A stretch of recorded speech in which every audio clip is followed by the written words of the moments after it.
Students, we are having one more problem based on WACC, weighted average cost of capital. The question is, Samsung Electronic Limited has determined that its optimal capital structure of rupees 1,25 millions for the coming year, which can be financed with rupees 70 millions of 10% mortgage bond. मतलब 1,25 million का जो इनका capital structure है उसमें वो कह रहे हैं कि 70 मिलियन जो वो फाइनेंस कराएंगे 10% मॉर्गेज बॉन्ड से, यानी ये डेट्स हो गए, सोल्ड एट पार, जो कि पार पर बेचे जाएंगे, एंड रुपीज 14 मिलियन जो है आएगा वो आएगा फ्रॉम प्रिफर्ड स्टॉक, यानी प्रेफरेंस शेयर से आएंगे 14 मिलियन, जिनकी कॉस्टिंग बता रहे हैं, कॉस्टिंग द कंपनी 11%, जिनकी कंपनी को कॉस्ट जो लग रही है वो 11% लग रही है, and the remaining through equity. बाकी का पैसा कहाँ से लेंगे आएंगे, बाकी का पैसा जो है इक्विटी स्टॉक से लेके आएंगे, यानी इक्विटी शेयर से लेके आएंगे। आगे इन्फॉर्मेशन जो दे रहा है वो देखें ध्यान से कि इन्फॉर्मेशन का एक लिए है। The company's common shares या common stock is presently selling at rupees 25 per share, and next year dividend is expected to be rupees 2 per share। कह रहे हैं कि अभी कॉमन शेयर जो बिक रहे हैं वो 25 पर शेयर का सेल हो रहा है मार्केट में, यानी मार्केट प्राइस जो दे रखी हुई है 25 पर शेयर की दे रखी है। नेक्स्ट ईयर डिविडेंड एक्सपेक्ट कर रहे हैं कि 2 रुपीज पर शेयर का जो है देंगे, विद 5% एनुअल ग्रोथ रेट, यानी जी जो है वो 5% रहेगा यहाँ पे। आगे बता रहे हैं कि companies tax rate is 40%, company का टैक्स रेट 40% है। कैलकुलेट करना है एवरेज कॉस्ट ऑफ कैपिटल इस प्रपोज कैपिटल स्ट्रक्चर का। तो हम सबसे पहले इसमें जो है वो देख लेते हैं, इसमें जो है वो कितने तरीके की कैपिटल है वो देख लें पहले।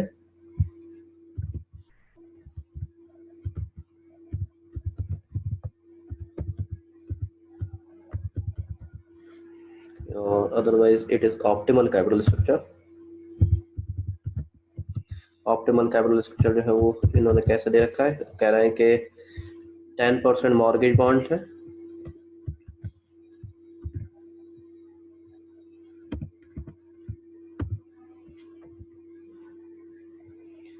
10% मॉर्गेज बॉन्ड्स कितने के मॉर्गेज बॉन्ड, 70 मिलियन के।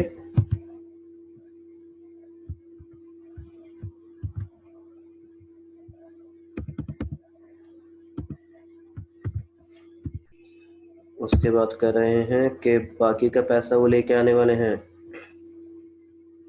11% प्रेफरेंस शेयर से, 11%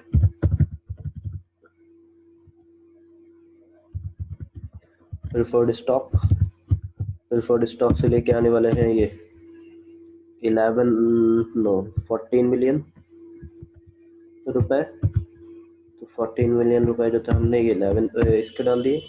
बाकी का कह रहे हैं कि जो पैसे लाएंगे वो लाएंगे कॉमन शेयर से। Common shares means equity shares, bracket में लिख दे रहा हूं मैं, ये कॉमन शेयर का मतलब इक्विटी शेयर है।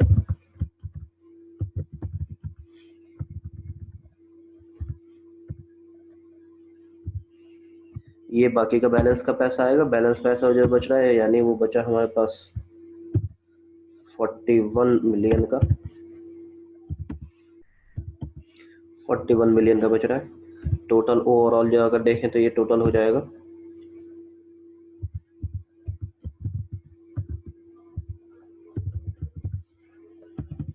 टोटल कैपिटल हो जाएगी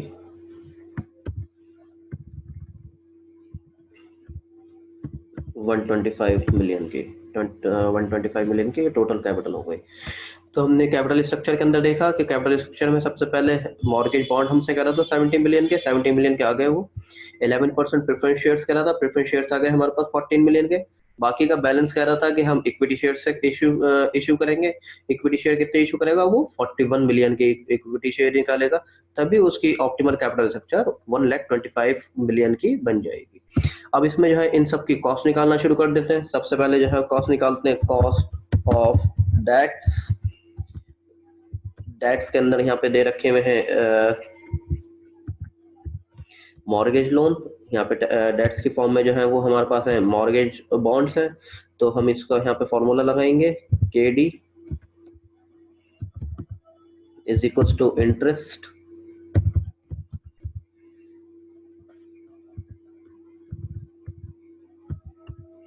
मल्टीप्लाई बाय 1 माइनस टैक्स, तो ये हो जाएगा इंटरेस्ट। इंटरेस्ट यहाँ पे बोल रहे थे कि इंटरेस्ट कितना आएगा, इंटरेस्ट कह रहे थे कि 10% मॉर्गेज बॉन्ड है, तो 10% मॉर्गेज बॉन्ड का जो था वो फेस वैल्यू हम 100 मानते हुए अगर देखें तो इसका इंटरेस्ट आ जाएगा हमारे पास 10 रुपीज का, multiply by 1 minus tax, 1 minus tax, tax हमें दे रखा है 40% यानी 0.40 bracket close is equals to 10 multiply by 0.6 is equals to 6%। इस तरीके से अगर देखें हमारे पास के डी हमको मिल गया 6%। तो एक हमारे पास जो था ये हो गया बॉन्ड्स की कॉस्ट, बॉन्ड की कॉस्ट आ गई हमारे पास 6% की। तो ये हम 6% यहाँ ध्यान रखिएगा इसको कि 6% यहाँ से जो था वो अप्लाई करना है।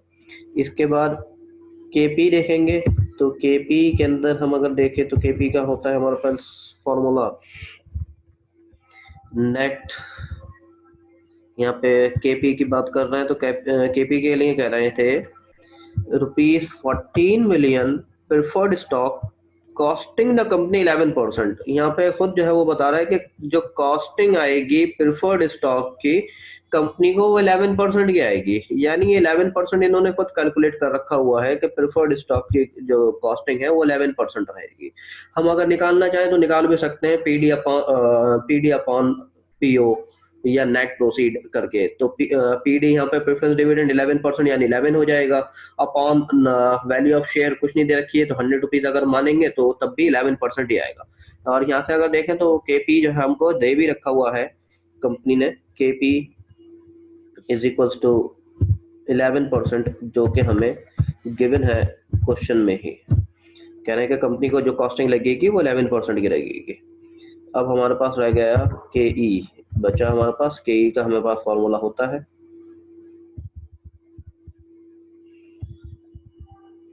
के ई का फॉर्मूला हमारे पास होता है D1 upon P O plus G is equals to, इस फॉर्मूले को दोबारा यूज कर रहा हूं कि वैल्यूज आसानी से फिट हो सकती हैं। D1 देखेंगे D1 कितना है, तो D1 के लिए इंफॉर्मेशन यहाँ पे दे रखी हुई थी, ये इंफॉर्मेशन के के लिए थी सारी के सारी। देखें एक बार, company common stock is presently selling at ₹25 per share, 25 per share का शेयर बिक रहा है, यहाँ पर एक शेयर टू बिक रहा है। नेक्स्ट ईयर डिविडेंड कहना है कि ₹2 जो जाएंगे और 5% एनुअल ग्रोथ रेट होगी। तो इन सब चीजों को फिट कर देते हैं। ये D1 हो गया ₹2 का, ये पीओ हो गया 25 और ये हो गया 5% का ग्रोथ यानी अचीव हो गई। तो इसको हम के ई वाले फॉर्मूले में लिख लेते हैं। D1 की जगह पर ₹2 हमारे पास आ गए, पीओ की जगह पर जो था वो 25 में सेल आउट कर रहे हैं तो 25 हमने यहाँ पे लिख दिया, और ग्रोथ हमसे कह रहे थे 5% है। 5% का मतलब हम जो है वो 0.05 अप्लाई कर रहे हैं, इज इक्वल्स टू, अगर इसको कैलकुलेट करके देखें तो कैलकुलेट करके क्या आएगा हमें, 2 divide by 25, 2 divide by 25 is equals to 0.08 plus 0.05 is equals to 0.05 is equals to 0.13, और इसी को हम बोल देंगे, और यही हमारे लिए हो गई 13%। तो दूसरी के ही हमारे पास जो निकल के आ गई वो निकल के आ गई 13%। तो ये तीसरी कॉस्ट भी हमारे पास आ गई 13% की। दूसरी कॉस्ट हमारे पास 11% की क्वेश्चन के अंदर गिवन था, कह रहे थे कॉस्टिंग लगेगी कंपनी को 11% की, तो हमने 11% ही ले लिया। ये तीनों कॉस्टिंग हमारे पास आ चुके हैं। अब हमें कैपिटल स्ट्रक्चर देखना है। कैपिटल स्ट्रक्चर में 3 तरीके के हमारे पास कैपिटल्स हैं, मॉर्गेज लोन्स हैं, मॉर्गेज बॉन्ड्स है, प्रेफर्ड स्टॉक है और कॉमन स्टॉक है। तो अब इन सब की जो था वो अलग अलग हमारे पास अमाउंट दिख रहा है कि एक 70 मिलियन का कैपिटल है, एक 14 मिलियन की कैपिटल है, एक 41 मिलियन की कैपिटल है। टोटल ओवरऑल कैपिटल जो आ रही है 125 मिलियन की आ रही है। अब यहाँ पे हम वैक का फॉर्मूला अप्लाई करेंगे। वैक का फॉर्मूला हम लिख रहे हैं WACC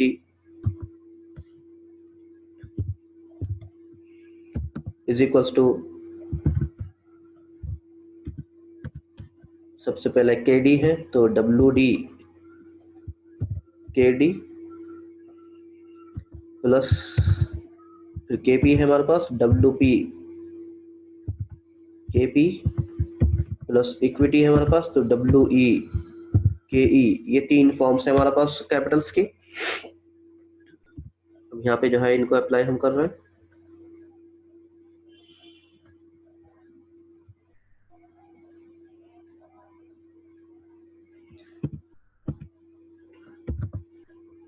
तो सबसे पहले हमारे पास WD, यानी WD मतलब proportionate base amount of debts जो कि 70 मिलियन है, टोटल कैपिटल जो कि 125 मिलियन है।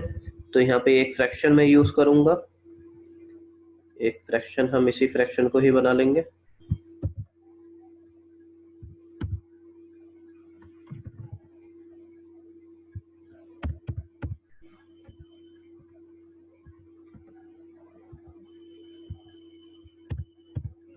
टोटल कैपिटल हमारे पास 125 मिलियन की है, इसका जो पार्ट आ रहा है वो आ रहा है 70 मिलियन का आ रहा है डेट्स का। तो 70/25 मल्टीप्लाई बाई इसकी कॉस्ट आई थी हमारे पास 6% की, इंटू 6% प्लस दोबारा से फ्रैक्शन को यूज करेंगे। दोबारा से यूज करेंगे तो KP के लिए यूज करेंगे। KP का पार्ट हमारे पास था 14 मिलियन इंटू इसकी कॉस्ट हमारे पास है 11%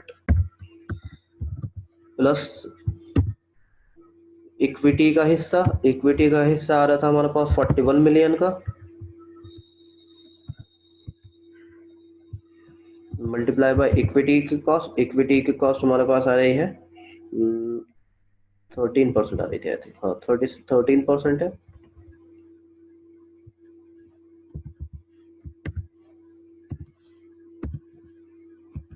is equals to 70 divide by 125, 70 divide by 125 is equals to 0.56 into 6% को हम लिख सकते हैं 0.06 plus 14 divide by 125 it is 0.112 multiply by 11% को लिख सकते हैं 0.11 plus 41 upon 125 that is 0.328 multiply by 13% को लिख सकते हैं 0.13। तो ये तीनों ही हमारे पास जो थी वो हमने फ्रैक्शंस को देख लिया। तो अब ये एक एक करके जो अगर देखें तो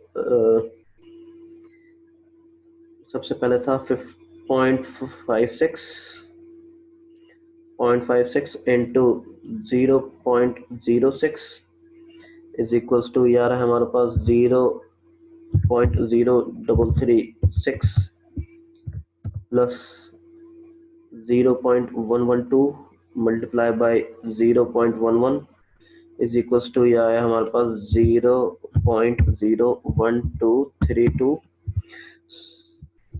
इसके बाद तीसरी हमारे पास थी 0.328 मल्टीप्लाई बाय 0.13, ये आ रही है हमारे पास 0.04264। ये तीसरी हमारे पास जो था वो प्रोपोर्शनेट अमाउंट आया है इनमें। अब इसमें जो है वो इनको टोटल कर लेंगे, plus 0.01232 plus 0.0336 is equal to ये आ रहा है हमारे पास 0.08856 और इसी को ही हम लिख सकते हैं 8.856%। तो हमारे पास बैक जो आ रही है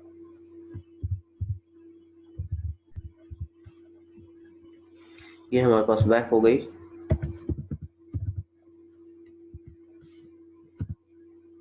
देख लें यहाँ पर ये बैक का आंसर हमारे पास आ गया 8.856। ये हमारे पास आंसर आ रहा है। एक बार दोबारा जल्दी से रिकॉल कर लें कि क्या हमने करा हुआ इसके अंदर।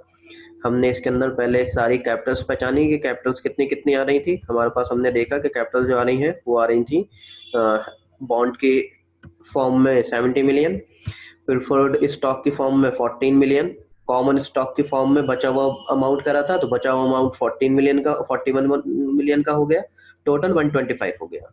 केडी निकाल लिया हमने सबसे पहले। तो केडी हमने निकाला बॉन्ड्स का जो कि 6% आया। केपी हमसे कह रहा था कि कंपनी को कॉस्टिंग जो आएगी वो 11% की कॉस्टिंग आएगी, तो 11% ही हमने यहाँ पे रख लिया। हम अगर चाहते तो पीडी अपॉन एनपी कर सकते थे, तब भी 11% ही हमें मिलता। केई हमने यहाँ पे निकाल लिया गिवन जो यहाँ पे फिगर्स थी उनकी हेल्प से, तो 13% आया। हमने फिर बैक का फॉर्मूला अप्लाई करा हुआ है, बैक is equals to W D के डी प्लस डब्ल्यू पी के पी प्लस डब्ल्यू ई के ई। तीन ही फॉर्म्स थी कैपिटल्स की, तो तीन ही बार यहाँ पे जो था वो प्रोपोर्शनेट बेसिस हमने इनका लगाया हुआ है। फिर पहले फ्रैक्शन के अंदर देख रहे होंगे कि कितना जो था हमने डेट्स लिए, हमने 70 मिलियन के डेट्स लिए, तो 70 अपॉन 125 इंटू उसकी कॉस्ट जो कॉस्ट आ रही थी यानी केडी आ रही थी। फिर यहाँ पे जो था प्रेफरेंस का कितना था, प्रेफरेंस का 14 मिलियन का था अपॉन 125। ये प्रोपोर्शनेट बेसिस बोलते हैं कि इसको प्रोपोर्शनेट बेसिस को कहा जाता है, इनटू इसकी कॉस्ट जो प्रेफरेंस स्टॉक की थी। बाकी का अमाउंट बचा हुआ कह रहे थे कि ये जो था होगा इक्विटी का अमाउंट हो गया 41 अपॉन 125 इंटू इक्विटी की कॉस्ट यानी 13%। तो ये हमने सबकी कॉस्ट निकाली मल्टीप्लाई करते हुए और डिवाइड करते हुए, तो हमारे पास फाइनली आंसर जो आया वो आया 8.856। So students next time next question देखेंगे इसमें वैक के अंदर, कोई और कुछ अच्छे क्वेश्चन देखेंगे इसमें। Thank you very much.